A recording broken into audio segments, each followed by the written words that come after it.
Hello and welcome to, a UAD question answer session which has gone a bit back into the past. In that I've gone back to,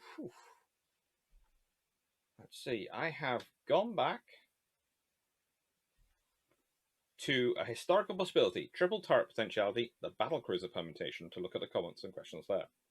Because it's been on my mind and because I wanted to talk about triple turrets, but also because of last night's question. And it connected with one of the questions in this topic, which I'll talk about at the end. Last night, I was asked during a live, what would have happened if the British had lost 3 battleships at Jutland rather than 3 battle cruisers? And I've been thinking about that. And when, thanks to seeing a magpie, I'm going to blame it on. Touchwood, it hasn't affected this one as well. The UAD video that was supposed to go up today has completely corrupted and died. So this is going to be put together, stitched together, and hopefully uploaded and hopefully live for 7. Ta-da! If it isn't, sorry. I thought, well, I will have a look at this and I'll have a think about it. And the thing about it was, what would Britain have done? And I've gone through, I tried one version of my design. And I modify it at the end of the UAD because I start off with a 30-knot design with 12 inches of armor. Because I'm basically going for fast battleship. Probably. Turtleback, but it's battleship design. It's not battlecruiser. It's got armor end to end. It's got the deeper armor belt, all those sort of things. And they do well. And they do well. But I think both the naval constructors, the naval staff, and honestly, my own instincts after doing the test would be to go more conservative and gone for a 28-knot design with thicker armor. 14 inches of armor. But you'll be seeing this, and you'll be seeing why it's part of the triple turret potentiality. Again, thank you very much. I hope you enjoy, and hope you enjoy the questions. Bye.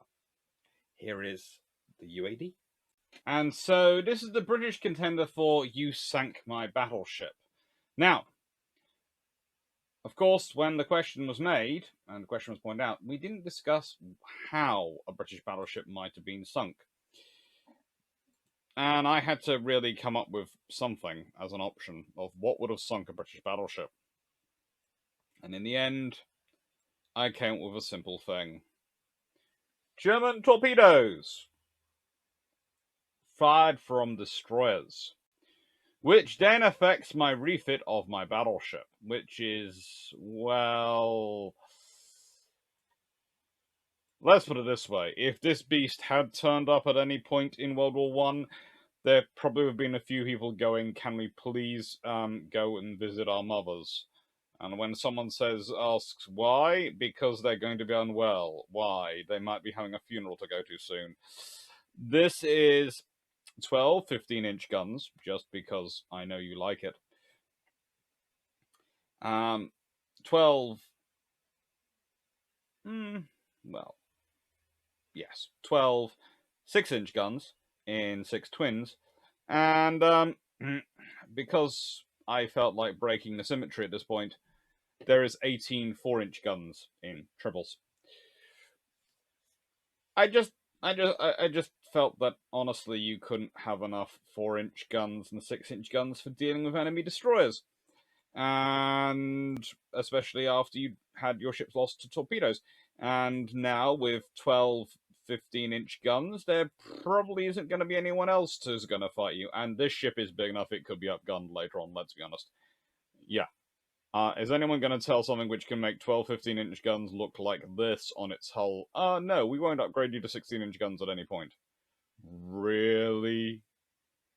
Because I think I could take 16-inch guns without too much worry. And what do I have as a counterpart? Well, again, if the British lose a battleship, maybe the Germans do some construction. So, here is my German battleship. Yes. Before you ask, this is based on the 20E line drawing. So, yeah, those are 16-inch guns. It's a nice looking ship. And just to add to the fun, for this scenario, there are some German battleships out. There are some German destroyers out. And the British weren't quite sure, and unfortunately the British destroyers aren't there. So it's going to be the British battleships versus the German destroyers and German destroyers and German battleships going on the background. All set roughly with what I would judge is possible in 1917, 1918 if the British lose some battleships in 1916. I mean, seriously, the British would rush battleships in the service. So let's launch. And let me look up the questions that today we'll be talking about. Again, the questions, and this is important, they come from a very specific video. The historical possibility, triple turret potentiality, the battle cruisers. So basically, part 3 of it.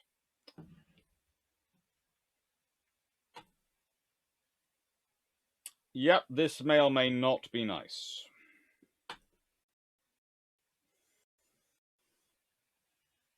I'm going to put you on AI control. I'm going to have you avoid torpedoes. And we have got Hindustan. We have got Prince George.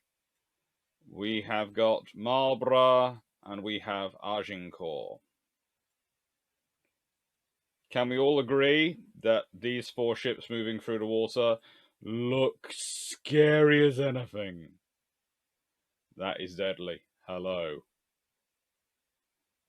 I would like anyone other than you to be heading towards me right now. You look massive. Yes, I have built battleships on the scale of HMS Hood. So we can all be slightly worried. I've also given them 30 knots of speed, and that wasn't my intention. It's just, as I was building them, they actually ended up there. And yes, when you're building a battleship armor level to the size of Hood, the weight goes up dramatically. I didn't consider it an impossible construction, though, and, well, again, this is built on a G3, N3 style hull, so we can all say hello to this one.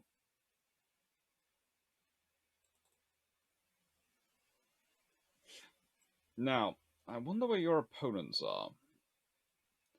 There is technically the advantage of they have 16-inch guns, but they only have 16-inch guns between them, whereas each one of you has 12 15-inch guns. And, yeah, so that could be a lot of shells raining in on you very quickly. Hello. And you formed up into 2 pairs of destroyers, I'm presuming? Ooh, there's a smoke screen there, which I presume is a destroyer behind that. Oof. Look, really, you two want to try and run away, but the trouble is, you can't run away. So this is not going to be cool for you. Your destroyers might be able to run away, but I don't think so.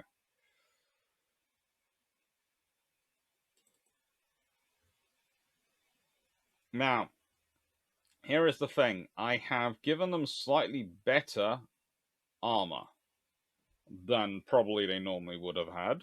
But there again, I was basing this on what would a battleship equivalent of a Hood creation be, and basically it built emergency style. So it's got as much engine power, as much horsepower, as much firepower, and as much armor as I can physically fit on a hull. This is what Britain would react as a knee-jerk reaction of, we lost our battleships, we need to build more. And to replace the 3 battleships lost, they have churned out 4 at high speed. And have churned out 4 ships which are individually possibly some of the most powerful ships ever built at this time, but collectively probably are making America start going, Interesting enough, again, with these ships having 16-inch guns, it's a fairly good example of 15-inch versus 16-inch firepower. But again, it's the I've gone with the twin turrets for the Germans because I don't think they could industrially build more. But that is the thing; they are there. Now, if you don't mind, there's a magpie just go out, so I'm just saluting outside this. I'm just saluting and saying, "Where's your wife?" To the magpie. Go on, magpie, go away. Anyway, I've already had enough bad luck with this video today in recording, and I don't need any more. Go on, go away, magpie, go away. Mild superstition is on here. Ah, good, it's gone. So, with the mild superstition over, always fun when we have that in the middle. Let's get to the questions. Oh, Marlborough. Yeah. Interesting question. Do we think any of these destroyers are going to get close enough to actually get a torpedo off? That's the question. Because basically, again, the point is the British lost battleships to destroyers, which, again, is not an impossibility. Oh, they're actually they're sinking destroyers. Again, this happens occasionally. The battleships decide they're going to sink the destroyers with their main armament, and you sort of go, "That's not really why you have the main armament." I would like to point out you have excessive amounts of 6-inch and 4-inch guns on you. You do not need to use your 15-inch to hit destroyers. If you cannot see any better target for your 15-inch, then fine, go ahead. But honestly, you really don't.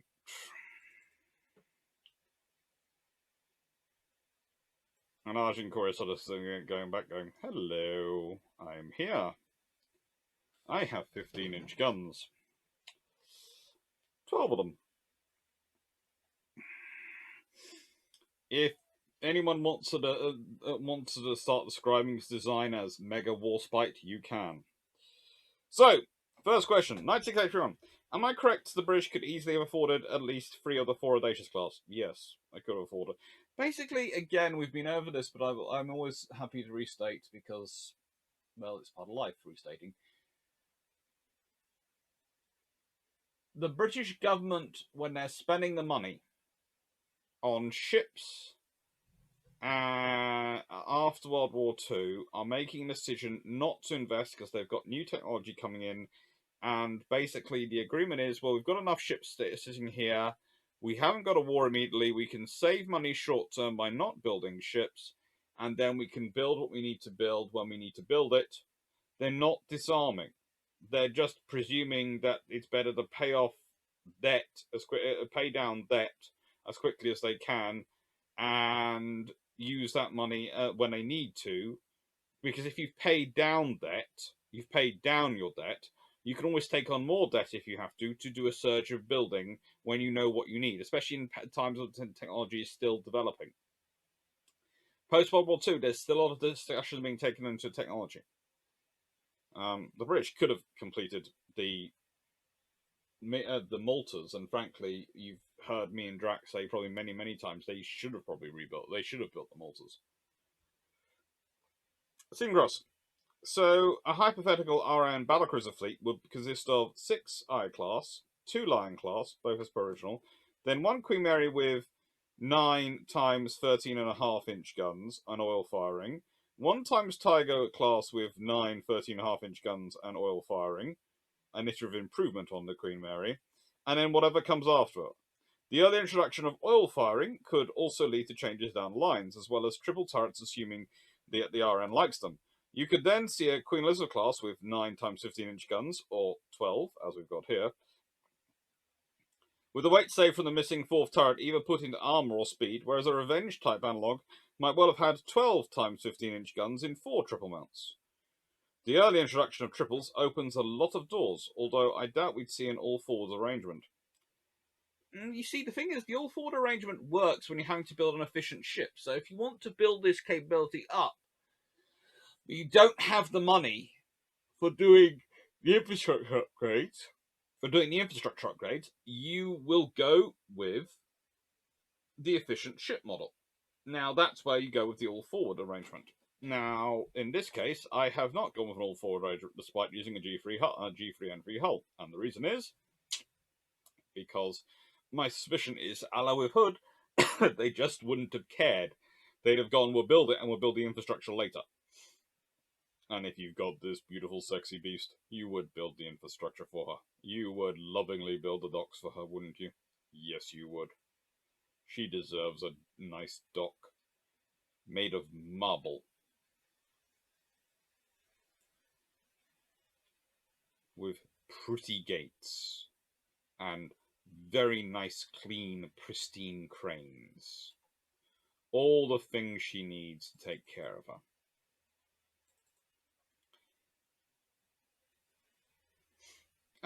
You appear to have lost your destroyers quite quickly. That doesn't seem to be a good idea to me. I'm not sure what's happened to you guys, but hey ho. They're firing away quite happily. No one appears to be hitting anyone that well.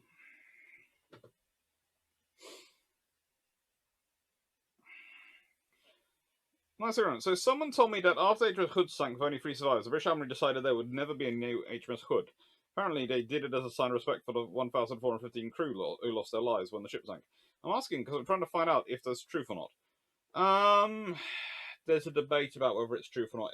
There certainly seems to be some sort of informal decision they wouldn't immediately name a ship HMS Hood. Long term, who knows? There might be someday, but it's there's enough admirals to go through that they can put off making that decision for a long time.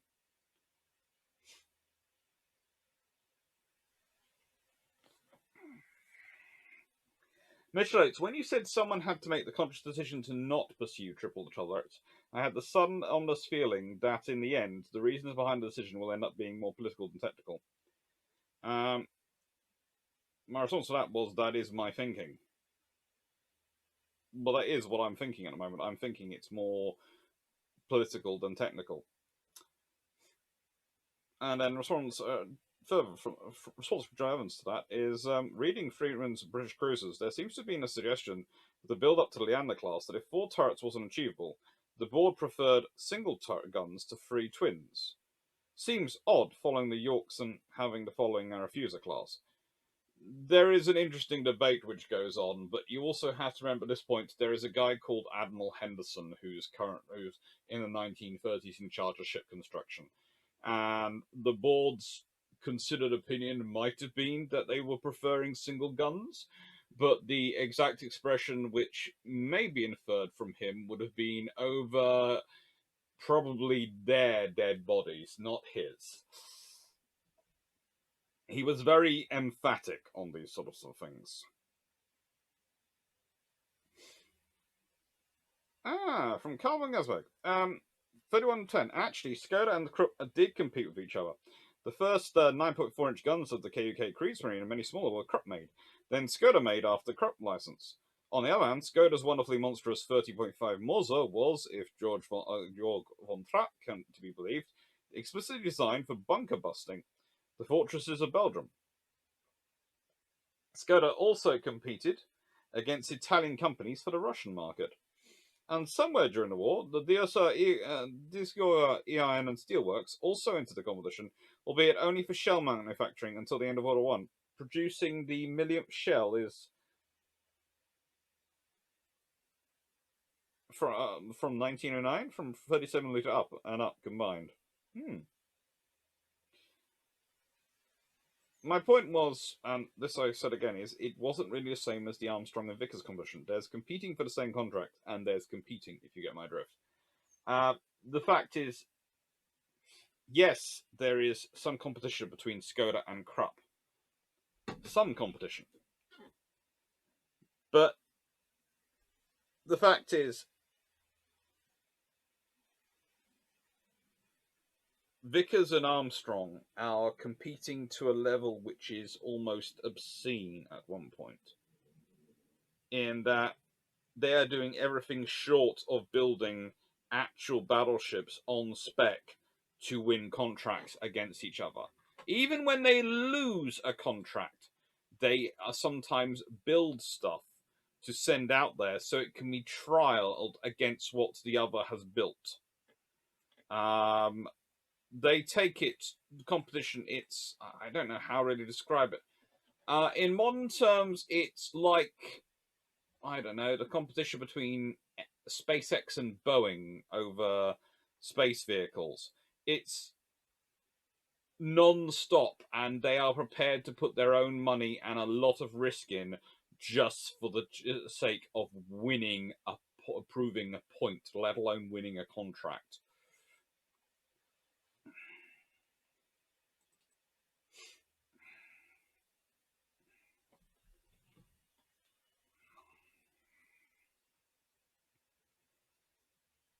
Serious. Hi, Doc. I've been looking at a couple of pictures of the Tiger. Wouldn't her layout been better to support free triples because there's no superstructure after Q turret? And is it worth a live Q&A? Have a good 2022. Maybe after I've managed to visit some of the archives related to this, who knows, I might find a picture itself. That's the thing, I've got to go to the archives in Newcastle and the archives in Govan. And yeah, that's the plan. Basically, if I can go to some archives and do some digging on this, and that's what I plan to do later this year after I've been to Canada. Yeah, I plan to head up to Newcastle, then Glasgow, and do my research.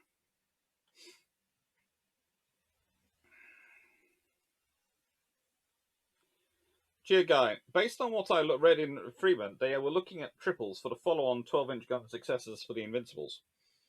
They did look at various things for those, and it's an interesting idea that comes up occasionally. Hatharo, could this have been consulting work for an attempted tilt at an Imperial Russian fleet rearmament contract? A triple 12, 14-inch on a battlecruiser just screams Ismail Borodino to me. There is options for that, but this does seem to be connected with Royal Navy work, which is the more interesting, is the strange thing for me. There does seem to be a lot of Royal Navy stuff going around them. Andrew Reynolds, I really have been imagining Hood with 3 triple turrets. That would give her an extra gun, more efficient on space. I hadn't thought about earlier battlecruisers being the test ship, but it totally makes sense. Queen Mary, even Tiger, if they were being really conservative, would have made excellent test ships.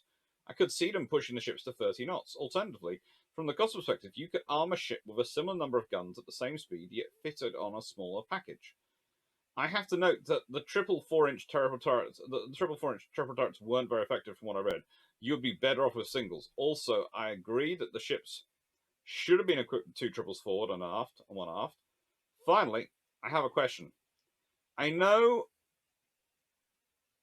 the British also looked at a 14-inch gun when they armed the first super dreadnoughts. Why did they choose the 13.5-inch instead? The only thing I can find is that maybe they already had the caliber on some of the ironclads and pre-dreadnoughts, but that earlier gun was very much inferior, and I can't see anything to do advantage to doing so. Honestly, it comes down to politics. If the 14-inch gun from Ellswick had been on offer, I think they would have gone with that pattern gun. But the only 14-inch gun they have at the time when they're looking at really is the Vickers 14-inch gun. And Ellswick are the ones pushing the 13.5. And therefore you go with the best of the gun from the best manufacturer you have. Which is what they did. But there are options. So we have Hindustan sitting along here getting barely bashed away. What are our German counterparts like? They're doing quite well. The British ones keep firing over. Really bad. I'm guessing that's where the last destroyer is, judging by the smoke.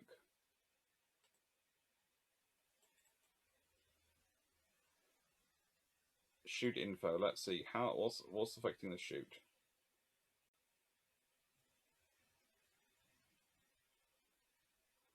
I'd say it's angles. Ooh.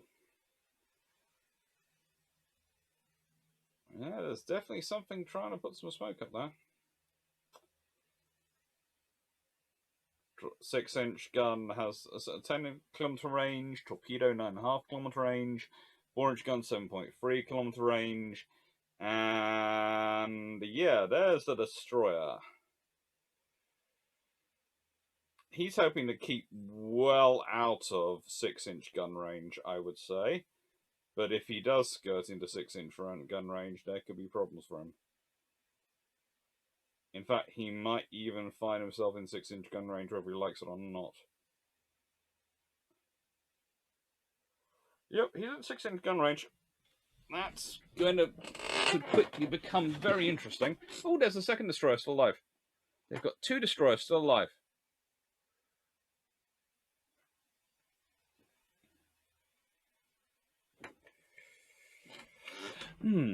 Alright. Geoguy001. Has anyone actually built a capital ship in the Dreadnought era with only 2 gun or triple turrets? The only one I could actually think about was so-called Battleships like Grass Fleet. There was a variant of unbuilt Soviet Project 24 class that had 2 triple 6-inch gun turrets, forward and secondary armament aft, and one of the late model Lion 1944 variants with 1 turret forward and 1 aft. As said in the video, that was using the parameters of the system. I felt more likely there'd be a free triple turret arrangement, 2 forward, 1 aft. Thanks. From Diogo. Vision. The Soviets in the early 1950s looked building small battleships armed with a twin and triple 16-inch gun turrets. Forward. The reasoning being 3 smaller battleships with radar-directed fire could take out a big battleship like an Anna or a Vanguard. Read this in the Russian battleship book I got for Xmas. Cool. Diogo. Vision. Thanks. I think I actually have that one. A reprint from the Naval Institute Press with the red sky background on the cover. Yep. Re smaller ships with radar fire control. Yes, the Battle of North Cape had shown that a few lucky hits from even cruisers can knock out a battleship's radar, and after that, it's crippled. That is the problem for the battleship. Ooh. They're diving in for a torpedo attack. Will they succeed? Will the secondaries start opening up? This is why I carry secondaries.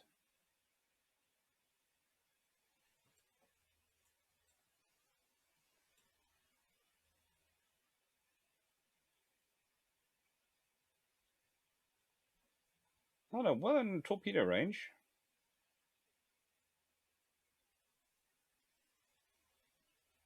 Now they're in 4-inch gun range. Ooh, they're going for that. They're going for a torpedo spread hit.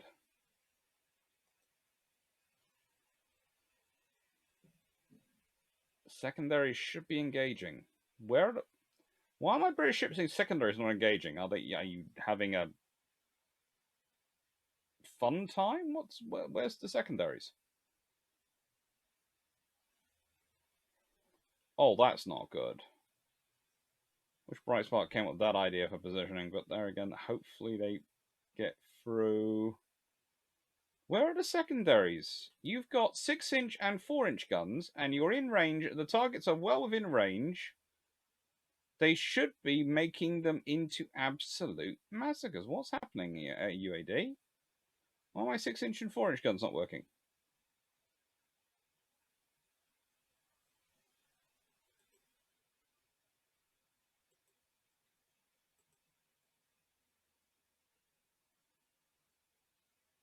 Do I have to change all my ships to secondaries aggressive to get them to actually open up on these destroyers? Because they are well within range of secondary guns, so the secondaries should be pinatering them.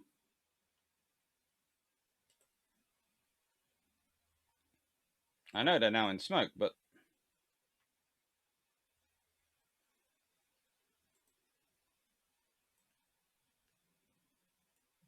that's more like it. The 4 inches are actually firing now. Ooh.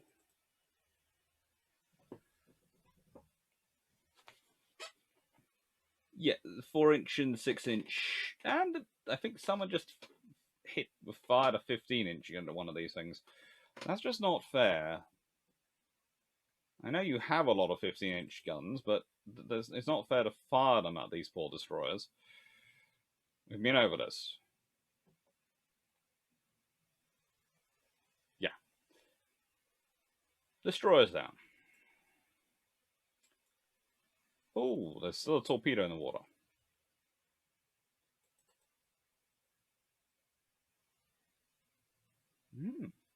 There were 3 destroyers left.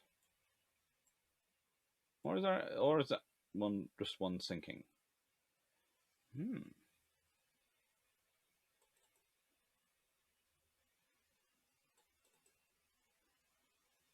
Hindustan, you weren't just hit by a torpedo, were you? Right. Attach or detach from division. Detach Hindustan.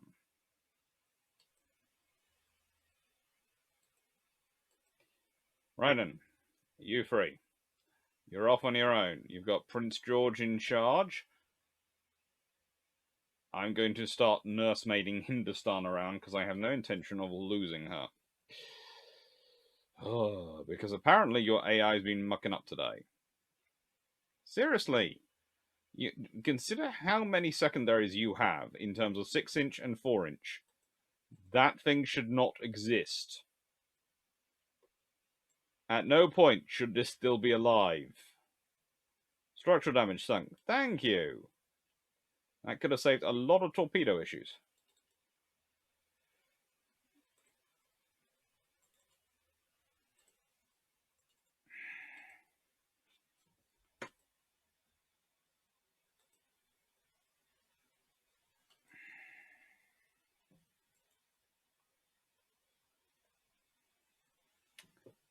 Right. Go and enjoy AI. You're in charge. And just popple in to take over when you cannot control your secondaries. I'm going to have a conversation about that bug at some point. Ooh, that wasn't good. But you do realise the difference once these things have radar fire control. If this had radar fire control for the 15-inch and even the Germans and the British at the same time, the Germans would by now have been sunk several times over.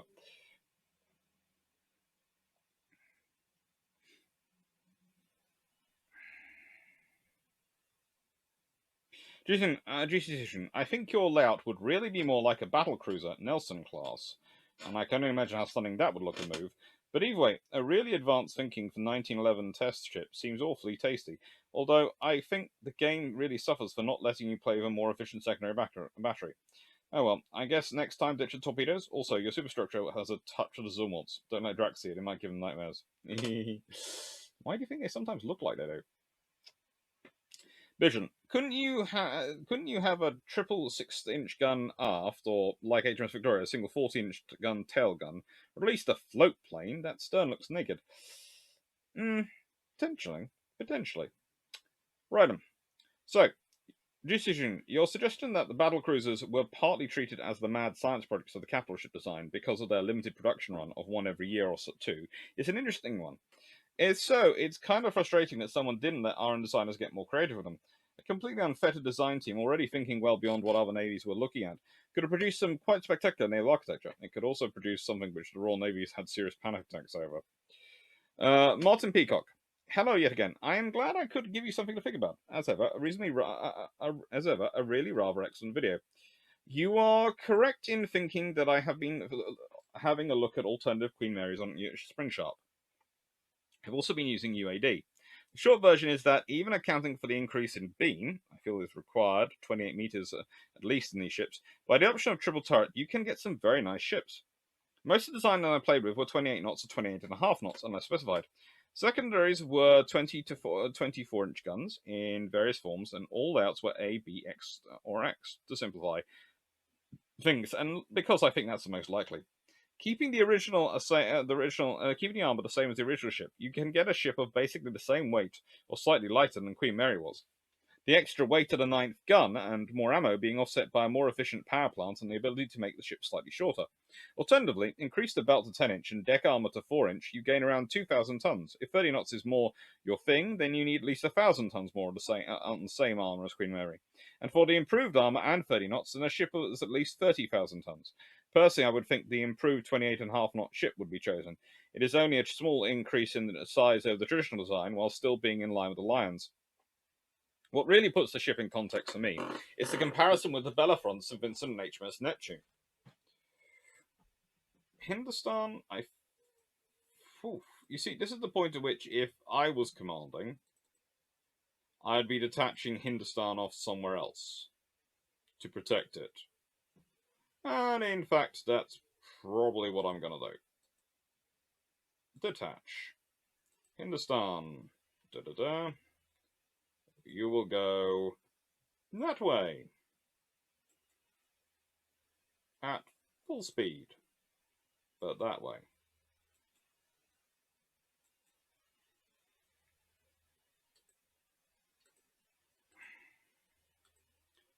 Aggressive firing of everything, basically, now.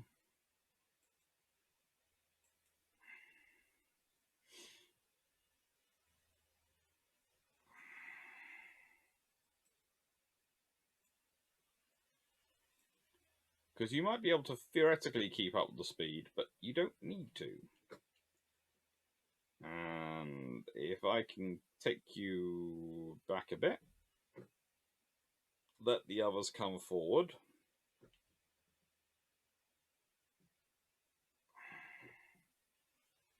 That's the reason you have extra ships, so you can do this.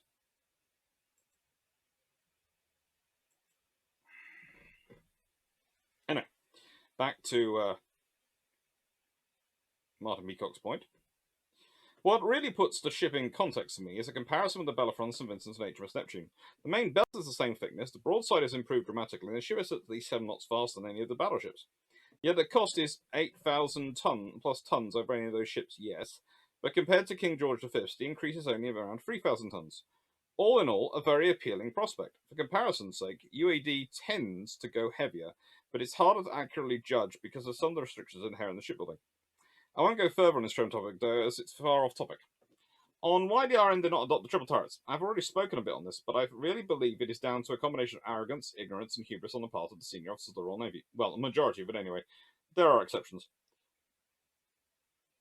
This is a fairly harsh way of wording it, but I can't think of a better way. On the arrogance front, I see it as the admirals making decisions, having the view that we are the Royal Navy, the best navy in the world, and to be fair, this combined with hubris means they are unable to objectively assess the decisions they are making. On the ignorance front, I simply feel the Admiralty Board were incapable of understanding the technical questions they are being asked. I don't necessarily feel this reflects too badly on officers involved. The world was changing massively, after all, whilst these men were serving. Most would have started out on sail-powered vessels or ships that still possess sails. Their last commands would likely have been from before the Dreadnought Revolution, so their world was completely different from the world, from the one they were now trying to shape. In addition, it is often overlooked that the Admiralty Board were often being asked to make decisions on technology that was in some ways beyond the cutting edge.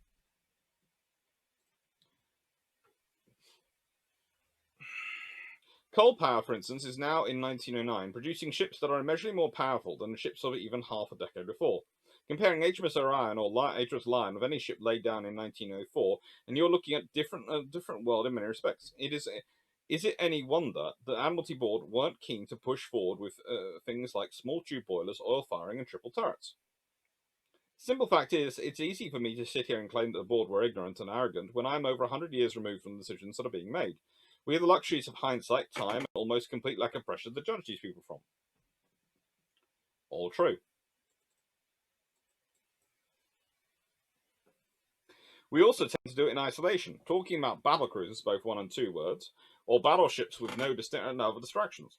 The reality is that they were discussing battleships, battle cruisers, both one and two words, cruisers, destroyers, and submarines, all at the same time, whilst naval aviation and radio communication are advancing at alarming pace. All of that is before you add in the Treasury breathing down their necks and a heavily invested press. To compound this issue is the fact that a few of the people involved, so clearly understand most of it, not all of the issues involved. The two obvious admirals are Fisher and Jellicoe. That these two seem to put their contemporaries in a bad light does the whole discussion no favours.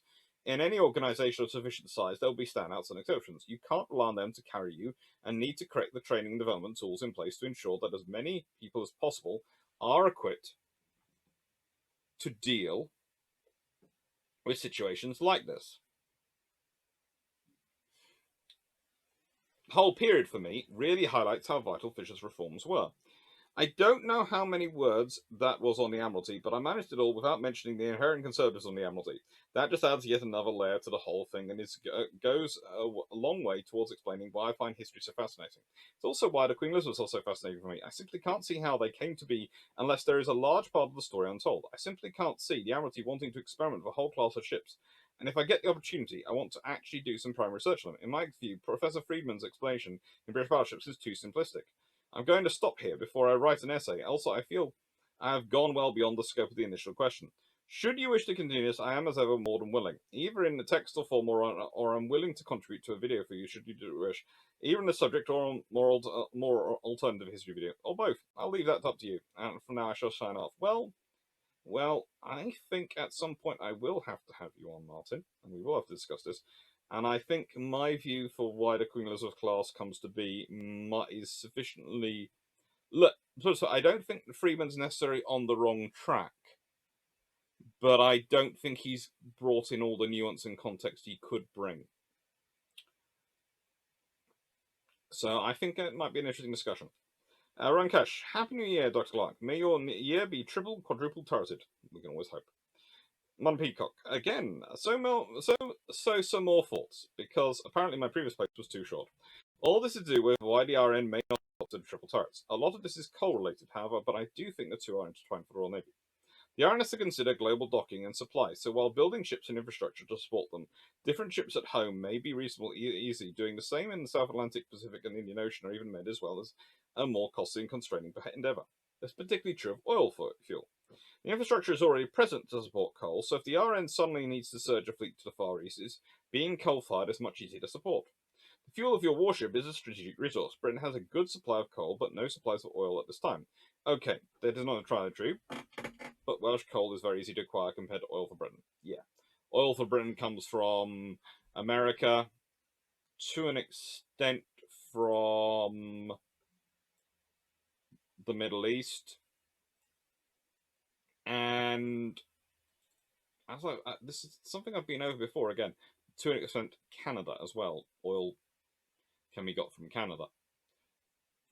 We've also had discussions about whether the coal that comes to the Royal Navy is Canadian coal, as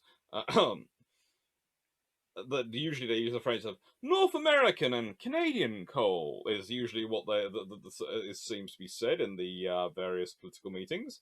We all know the reality is the coal comes from America, but yeah. Hello, Marlborough. I have designed these ships, the German ones, very heavily armoured. They are kind of floating blocks of steel, so I'm glad they're holding up as well as they are. I basically didn't even give them secondaries, because I knew there was going to be no British destroyers and everything, just to give them more armour. And so far, they're holding up very well. Basically, if you want a ship that can hold up to stand up to a lot of firepower, build a floating block of armour.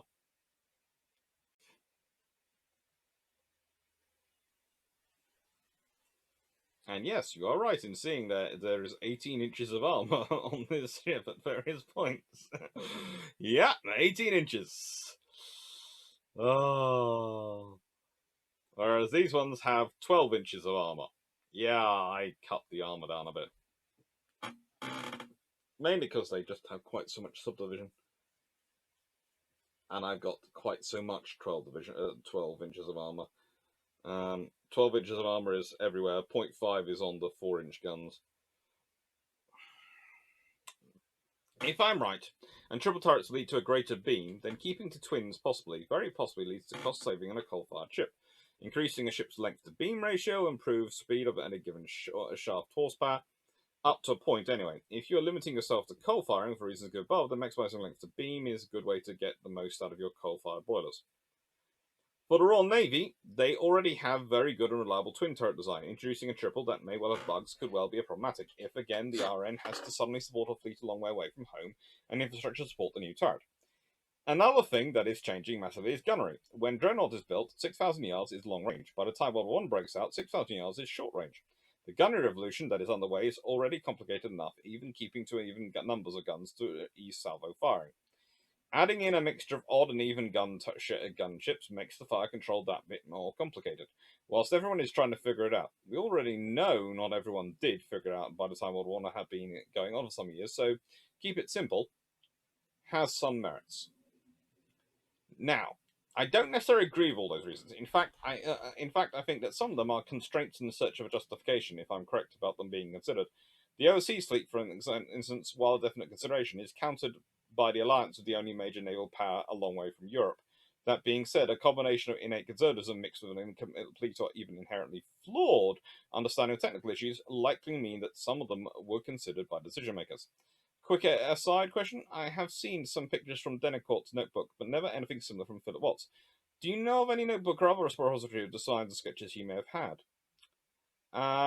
Mitchell Oates actually responded to this one. One thing I came across, going back through Conway's 1906 to 26 last night, I tried my own hand at redesigning the HMS Tiger with triple turrets and oil-fired boilers in 1915 custom battles, and both the results in general section Discord. And I will say today's question is, what do you think the Royal Navy would have built if they lost 3 battleships at Jutland? What would their response have been? What would they have built? Mine is, as you see, a triple turret, 12, 15-inch gun, super dreadnought, basically going hello. Although the German response of we're just going to pack on more armour and 16-inch guns has certainly proved interestingly effective.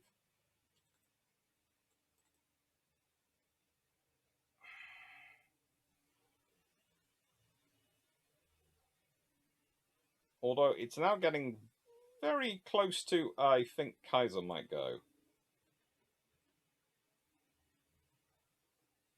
That's at Kaiser's at the level at which I think she's going to be gone soon. And that's not good. Kaiser's sunk. Okay. I'm not. I think I might lose a battleship, but I'd say my weakest one is at the extremes. So yeah, please post your designs to Discord of what you think the most likely ship built to replace those 3 battleships lost would have been. Essentially, the Director of Naval Construction Staff considered that the beam was becoming too narrow to provide adequate torpedo protection. Well, yeah. Okay, there was a lengthy discussion under. Let's start again. Mitchell Oates. One thing I came across going back through Conway's 1906 and 1926 last night, trying my own hand at redesigning HMS Tiger triple turrets and oil-fired boilers in 1915 custom battles and posted results in general section Discord. There was a lengthy discussion on notes for the Orion class dreadnoughts concerning the beam or lack thereof on British dreadnoughts of the period. Essentially, the Director of Naval Construction Staff considered that the beam was becoming too narrow to provide adequate torpedo protection. They wanted to make the Orions at least 3 feet wider than what the Naval Staff agreed to. But Naval Staff was concerned about restricting metacentric heights to provide a stable gun platform, and was only allowing beam to increase just enough on successive designs to provide initial stiffness, but still kept metacentric height as low as possible, and to keep as fine a beam to length ratio as possible, without greatly increasing length or having to significantly increase the output of the propulsion part to maintain 20 knot flat speed. That's why you don't want to get to that level of being outnumbered. It's painful. And that was pretty painful to watch. And that's got me through pretty much all the questions. What are we going to do? Good lord. Damage, damage, damage. Prince George has come through quite well. German ships all sunk. But I've lost 2,000 odd crew to the Germans' 3,300. That's not good. I'm going to need to fix this design at some point and revisit this, aren't I? Honestly, no, but if I go to design ship, perhaps, before I answer the last question, I can fix this design a bit. So, yes, it's massive, but if I take that down to 28 knots, and I take the range down to 12,000, I've now got 3,000 tons. And if I go through the armor, I can put the belt up to 13 inch. Ooh, definitely. I can maybe get this up to 14-inch.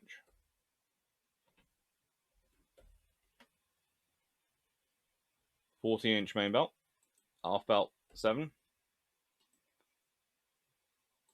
4 belt, not 76, 7. Put that up to 4. And that up to 4. And let's put this up to 14.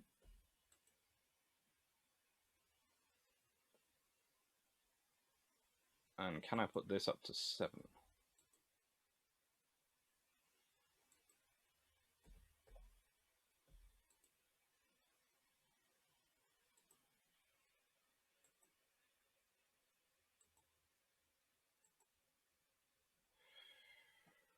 So, I've lost 2 knots in top speed, but I've compensated that with a lot more armor.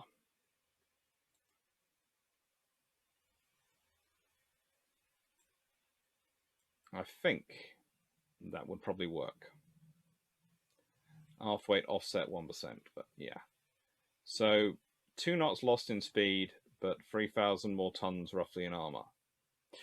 I think that's what we'll go with, but we'll see what we'll do another time. We will see what it will do another time. And now we get to the question that actually attracted me to this topic, back to these comments, because it was a question which I've been sort of mulling over in my mind for a while.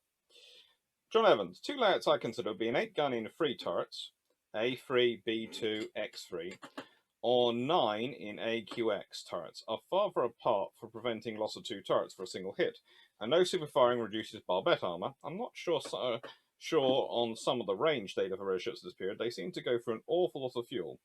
I've seen someone suggest that they are radius of action figures.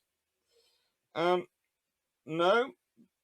This is my response was that, no, the figures are correct. Even today, modern ships are often ranged at cruising speeds of 18 knots. When you are giving range in terms of a higher speed, well, the graph best resembles one side of an upside-down bell curve. John Evans, this is Clarke. Just seems incredible. The New York class could make over 7,600 miles at 12 knots with 3,200 tons of fuel, 85% coal, when Revenge is listed at 4,200 at 10 knots for 3,400 tons of oil. My response was, well, the R class could do 7,000 nautical miles at 10 knots. Renown class, 4,000 nautical miles at 18 knots, which are the figures I use. And Jonathan's response to that was, right, maybe the source is wrong. I know their figure for Queen Elizabeth ship is wrong. They listed the kilowatts output. I'll have to ensure I check model source next time. Robert's figures for Repulse 1916 are 1,700 nautical miles at 30 knots, 2,700 nautical miles at 25 knots, 3,800 nautical miles at 20 knots, 4,000 nautical miles at 18 knots, 4,200 nautical miles at 15 knots, 4,700 nautical miles at 12 knots. Her 1936 figures are 1,600 nautical miles at 28 knots, 2,025 knots, 2,860 at 20 knots, 3,230 at 18 knots, and 3,640 at 12 knots. So based on 6 months out of dock and with 5% within 5% fuel remaining as a safety margin. See, the thing is, there's some interesting figures. And I look them up and I see all these various figures around for what their consumption is.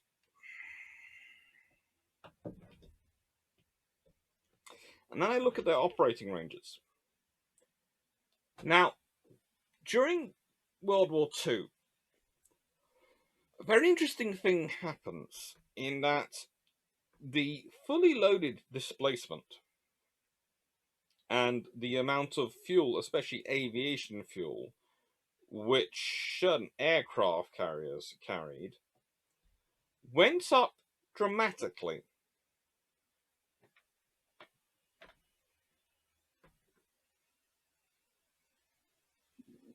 And when I say went up dramatically, I mean it went up extraordinarily,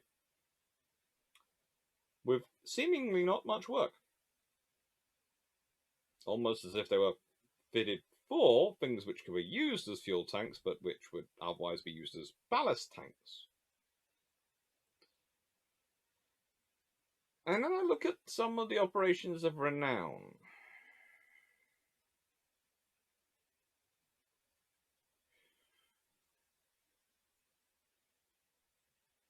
And it just makes me cautious where those figures are.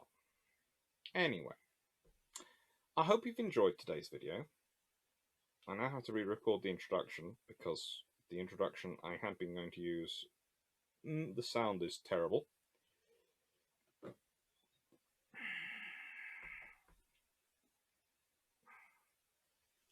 And I didn't want you to think I'd forgotten the triple turret project with all the other stuff I was going on. No, it's still being done. It's still being worked on.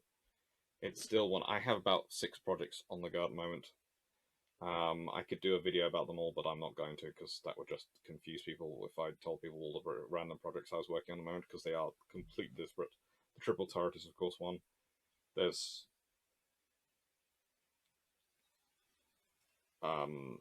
Flower Class and Sloop Project, as I'm calling it. There's a submarine project. There is an aircraft carrier project, broadly speaking. There is a theory project, and there is a logistics project that I'm wandering between all of them at the moment. I need to start organising my time better on those fronts, because I am diving from one project to the next. It's fun, but it's a lot of diving. Anyway.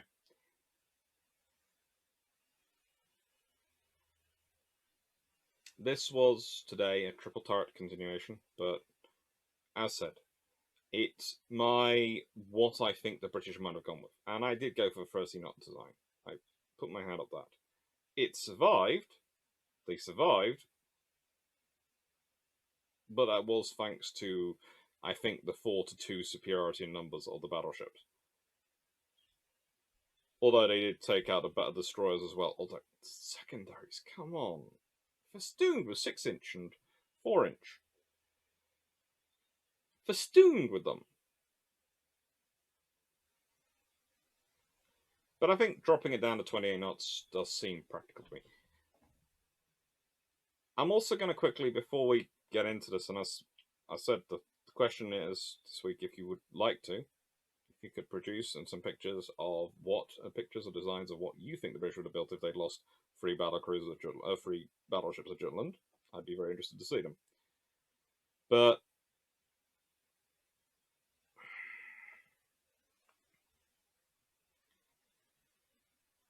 for the Queen Elizabeth class, and I mentioned this a little bit, where do they come from? They are the other side of the coin from the R class. In many ways, they are stepping up to say these are the very best ships we can build, but they actually aren't. They're the conservative version of the very best ships we can build.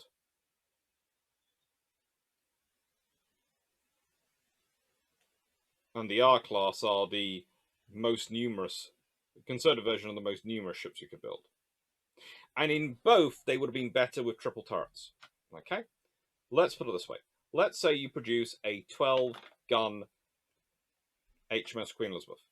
12 15-inch guns. Or you go with the 12 15-inch guns. You use the triple turrets. You use the oil firing, but you use small tube boilers. You produce something which is 12 guns, 12 guns, 28 knots. Woohoo! Then you go turn around and go, right, I'm going to build the R class now. Okay, I'm going to delete a turret. I'm going to maintain the 28 knots, because that's useful, but I'm going to delete a turret.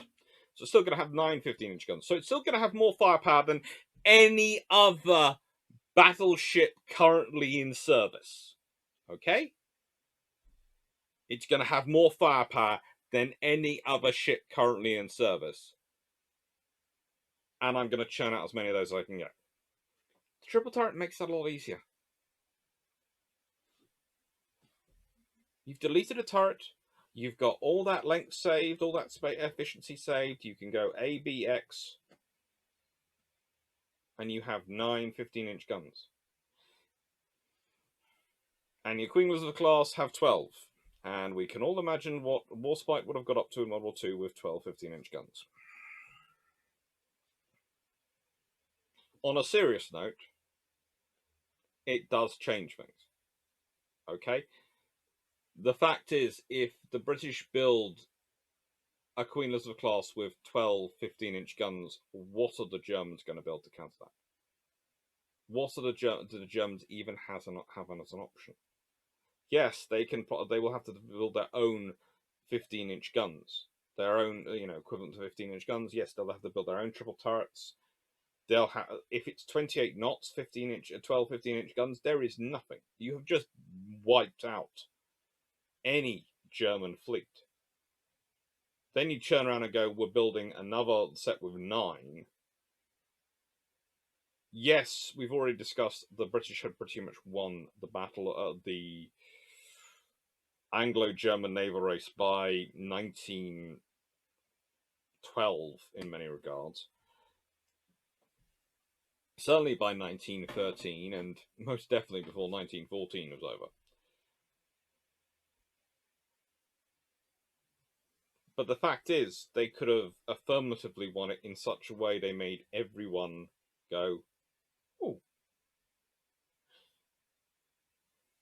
And that's the problem for the British. Because they didn't make everyone go, oh. They didn't. And they needed to.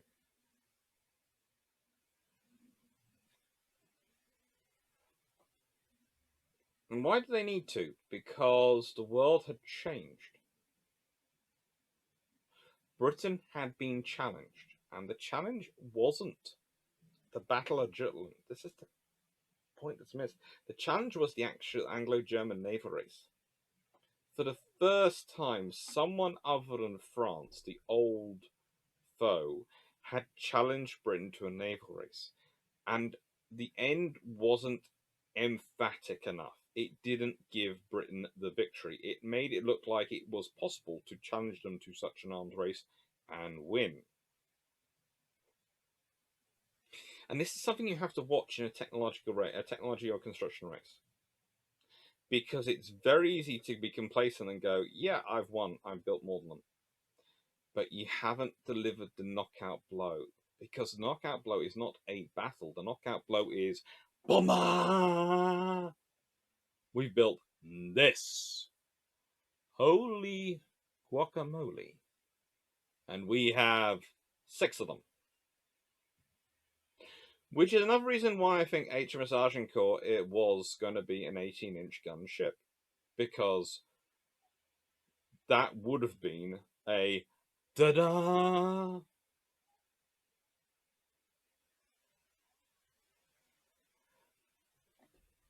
Think about it from this perspective. If you build something which has 12 15-inch guns, and the Americans are going to respond with a 10 14-inch gun ship.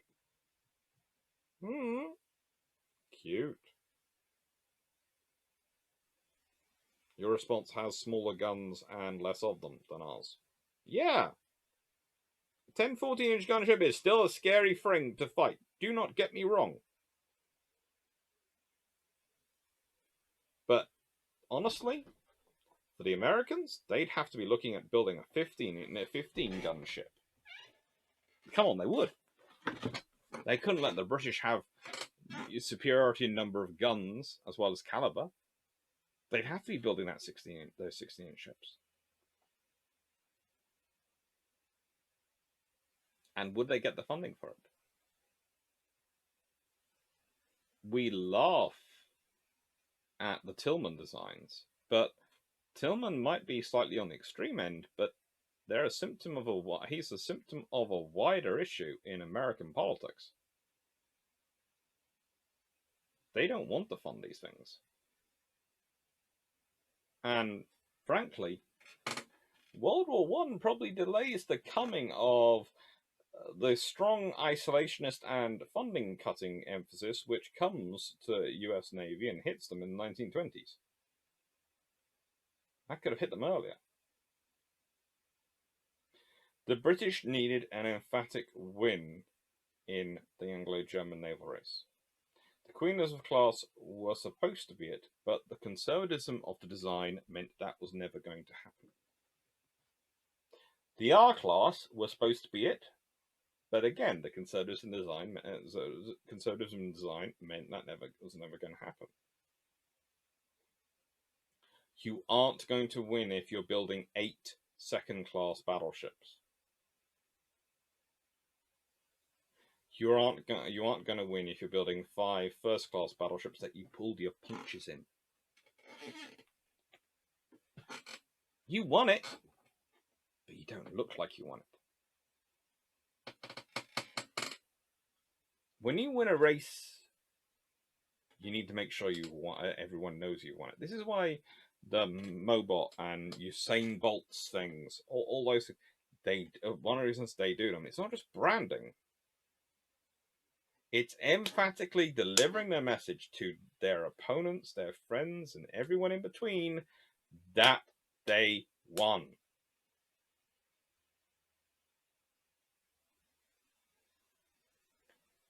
When you fight a war, it can be easy to tell who wins the war and who doesn't. Sometimes it can be difficult, especially if you're Japan looking at the treaty system in the 1920s. But when you're doing a naval race, when you're doing a tech race, that win, you have to make it as obvious as you can. Because otherwise it's always a dispute. No matter what the reality is, it's always a dispute because it isn't obvious.